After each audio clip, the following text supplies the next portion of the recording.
मागच्या आठवड्यात शिवसेना संभाजीनगर शाखेचा जिल्हा मेळावा संभाजीनगरात झाला होता आणि या मेळाव्यानंतर एक उत्साहाचं वातावरण शिवसैनिकांमध्ये निर्माण झालेलं आहेच आणि ते व्हावं म्हणूनच आम्ही मेळाव्याचं आयोजन केलेलं होतं। शिवसेना प्रमुखाचा जन्मदिन म्हणजे जयंती 23 तारखेला साजरी होतीये आणि या निमित्तानं संभाजीनगरात वाडावाडामध्ये ग्रामीण भागामध्ये जिल्हा परिषद पंचायत समिती विभागनिहाय अनेक उपक्रमाचं आयोजन करण्यात आलेलं आहे। जवळपास शहरात 35 वेगळे उपक्रम सुरू होत आहेत। ग्रामीण भागातही अशाच पद्धतीनं अनेक उपक्रम सुरू होत आहेत। त्याचं लिस्टिंग करणं बाकी आहे आमचं, परंतु शेकडो कार्यक्रम शिवसेना प्रमुखाच्या जन्मदिनाचे संभाजीनगर शिवसेनेनं आयोजन केलेलं आहे। ठिकठिकाणी शिवसेना प्रमुखांना अभिवादन होणार, रक्तदान शिबिरं होणार, अन्नदान होणार, वेगवेगळे आरोग्य शिबिरं, अशा पद्धतीनं हा उपक्रम होतोय। कारण शिवसेना एक संघटन या हेतूनं काम करणारी संघटना आहे। निश्चित निवडणुकीतील अपयशामुळं शिवसैनिकांमध्ये थोडंसं शैथिल्याचं वातावरण आलं होतं, परंतु हळूहळू हे सगळं वातावरण बाजूला सारून आम्ही सगळे शिवसैनिक पार वॉर्ड स्तरापर्यंतचे, गाव स्तरापर्यंतचे वेगवेगळ्या पद्धतीनं, मग त्र्यंबकराव असतील, राजू वैद्य असतील, खैरेसाहेब असतील, आमच्या महिला आघाडी, बाळासाहेब थोरात, ज्ञानेश्वर डांगे, सगळ्यांनी मिळून मला असं वाटतं एक मागच्या 15-20 दिवसामध्ये प्रत्येक वॉर्ड, प्रत्येक शिवसैनिक, नगरसेवक, उपशहर प्रमुख आणि मधल्या काळात माननीय उद्धवजी ठाकरे साहेबांनी सुद्धा काही पदाधिकाऱ्यांना मातोश्रीवर बोलवलेलं होतं आणि या सगळ्या याच्यातून एक शिवसैनिकांमध्ये एक आत्मविश्वास जागा करण्यात, जागृत करण्यात आम्ही यशस्वी झालेलो आहोत आणि मला वाटतं 23 तारखेला एक उत्साहाचं वातावरण संभाजीनगरात या निमित्तानं दिसेल। दुसरी गोष्ट, राज्यस्तरावरच्या काही विषय बोलायचे तर काल धनंजय मुंडेंनी एक वक्तव्य केलं की भारतीय जनता पार्टीबरोबर जाऊ नका, अशा पद्धतीनं मी अजितदादांना पाय धरून विनंती केली होती आणि सगळ्यात महत्त्वाचं 2 जिल्ह्याच्या पालकमंत्री यांना स्थगिती राज्य सरकारने अधिकृतरित्या दिली। सरकारच्याच विरोधात आंदोलनं विशेषतः महाड, पोलादपूर, माणगाव या भागामध्ये काल झाली, जाळपोळ झाली, दगडफेक झाली। करणारे कोण होते? सत्ताधारी पक्षाचे, मंत्र्यांचे कार्यकर्ते। आणि राज्य सरकारला ज्या दिवशी जाहीर केलं त्याच दिवशी एक 12 तासात 2 पालकमंत्र्यांच्या निर्णयाला स्थगिती द्यावी लागली। याचा अर्थ असा आहे की चर्चा होऊन निर्णय झाले का चर्चेविना निर्णय झाले?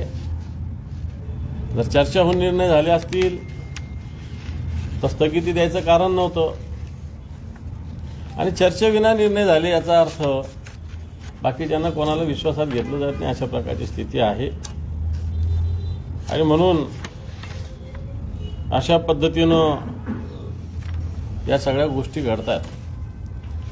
एकीकडे या सरकार येताना शेतकऱ्यांना कर्जमाफीचं आश्वासन दिलेलं आहे। भारतीय जनता पार्टी असेल, अन्य त्यांचे जे काही सहकारी, त्या सगळ्यांनी मिळून शेतकऱ्यांना कर्जमाफी आणि लाडक्या बहिणीला 2100 रुपये देण्याचं घोषणा केलेली आहे। उलट 1500 रुपयात वेगवेगळ्या पद्धतीनं कटौती, ज्याला म्हणता येईल कपात, ही करण्याचा सरकारचा प्रयत्न आहे।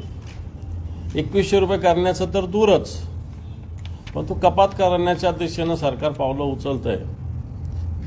आणि दुसरी गोष्ट, शेतकऱ्यांच्या कर्जमाफीविषयी कृषी मंत्री असतील किंवा राज्याचे उपमुख्यमंत्री अजितदादा असेल यांनी केलेले वक्तव्य, हसन मुश्रीफ हे राज्याचे कॅबिनेट मंत्री आहेत, यांनी केलेले वक्तव्य जर बघितले तर अजितदादा स्वतः बोलले की मी कधीही शेतकऱ्यांच्या कर्जमाफीविषयी बोललेलो नाही, असं राज्याचे अर्थमंत्री अजितदादा बोलतात आणि कृषी मंत्री सुद्धा हेच सांगतायत.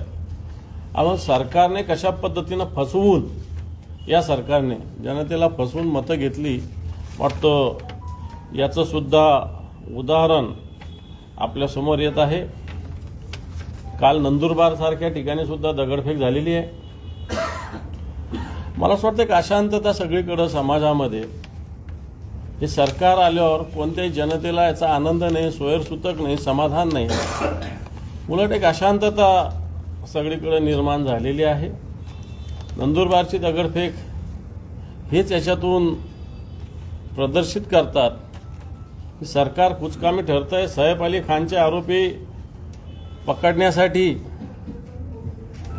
मुंबई, ठाणे, नवी मुंबईचे अनेक पथकं कामाला लागतात आणि आरोपी पकडला जातो. परंतु संतोष देशमुख सारखा एक गावचा सरपंच, आदर्श गावचा सरपंच, याची हत्या होती, परंतु याचे आरोपी पकडायला एक दीड महिना राहतो. अजूनही त्यातले काही आरोपी अजूनही सापडलेले नाही. आणि म्हणून सरकार कोणत्या दिशेनं, सैफ अली खान महत्वाचा आहे, महत्वाचा आहे. कोणती घटना, मी काय सैफ अली खान महत्वाचा नाही असं म्हणणार नाही, परंतु सरकार संतोष अण्णाच्या खुन्यांसाठी जे एफर्ट घ्यायला पाहिजे ते घेत नाही आणि सैफ अली खानसाठी तेवढे एफर्ट घेतात. तेवढेच एफर्ट मला वाटतं संतोष अण्णा देशमुख यांच्या खून प्रकरणात जर सरकारने घेतले असते तर 4 दिवसात सगळे आरोपी सापडले असते. परंतु सरकारला सर्वसामान्य माणसाशी घेणं देणं नाही. मला वाटतं हे प्रतीत या सगळ्या घटनेतून होतं. उपमुख्यमंत्री एकनाथ शिंदे यांच्या नाराजीची सध्या चर्चा आहे. तेव्हा आज मुरटीवर असं म्हणाले की नाराजी दाखवून काही पदरात पेरण्याचा प्रयत्न सुरू आहे. शिंदे यांची राजकारणात वाट बिकट झालेली आहे. शिंदे यांची गरज संपली आहे. दरेगावात जाऊन बसलेले ते त्यांना भेटायला भाजप ते बावनकुळे तिकडे जात आहे. हे बा, शिंदे काहीही करू शकत नाही. नाराजी असो की राजी असो, दोन्ही गोष्टी असल्या तरी शिंदे काहीही करू शकत नाही. भारतीय जनता पार्टीचं काही करू शकत नाही, स्वतःचंही काही करू शकत नाही. जे जशा स्थितीत आहे तसेच ते राहतील. कारण जो कारभार त्यांनी केला आहे, ज्या पद्धतीने केला आहे, भारतीय जनता पार्टी काही सोपी पार्टी नाही आहे. या सगळ्या विषयात यांना हालूसुद्धा देणार नाही इकडं तिकडं. त्यामुळे शिंदे काही करू शकणार नाही, तुम्हाला 100% सांगतो. वडेट्टीवार काही जरी बोलत असले तरी. पालकमंत्री ते असंही म्हणाले की उद्धवजींना संपून शिंदेना आणलं. आता शिंदेना संपून नवीन उदय पुढे येईल. तो उदय कुठला असेल ते मला याच्यातलं जास्त माहिती नाही. मी एवढं सांगितलं, शिंदे किंवा त्यांचे सहकारी काहीही करू शकणार नाही. कारण ज्या पद्धतीनं राज्यकारभार मागच्या 2.5 वर्षाचा झालेला आहे, ती अनागोंदी झालेली, अनागोंदी. आणि ही अनागोंदी भारतीय जनता पार्टीनं निश्चित, व्यवस्थित यांच्यासाठी रेकॉर्ड करून ठेवलेली असेल. शिंदे नंतरचा उदय असं ते म्हणाले. उदय कोण आहे? उदय सामंत का? असा एक प्रश्न उपस्थित. मला नाही माहिती याच्यातलं काही, असं काही होईल असं मला वाटत नाही. आणि असं कोणी असेल असंही मला वाटत नाही. पण जशी शिवसेना फुटून बाहेर लोक आले तसाच एक गट नाराज आहे शिंदे गटामध्ये.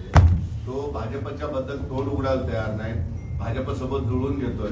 या सगळ्या गोष्टींवर वडेट्टीवार म्हटले की जसं शिवसेनेतून कुठून मोठा गट बाहेर गेला तसा शिंदे गटाला सोडून मोठा गट शिवसेनेत जाऊ शकतो आणि त्यातला एक उदय आहे असं त्यांचं म्हणणं.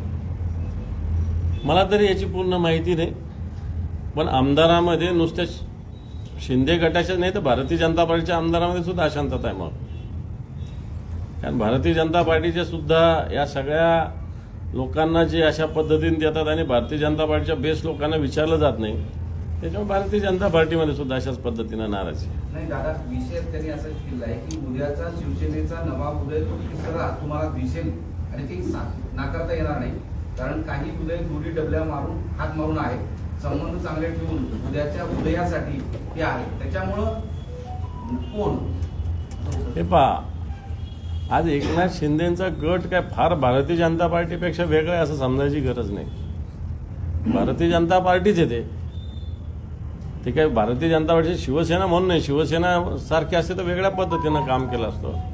आज भारतीय जनता पार्टीचीच एक टीम म्हणून शिंदे गट काम करतो. त्यामुळं असं कोणी म्हणत असेल माझा त्याच्यावर विश्वास नाही, माझं त्याच्यावर काही म्हणणं सुद्धा नाही.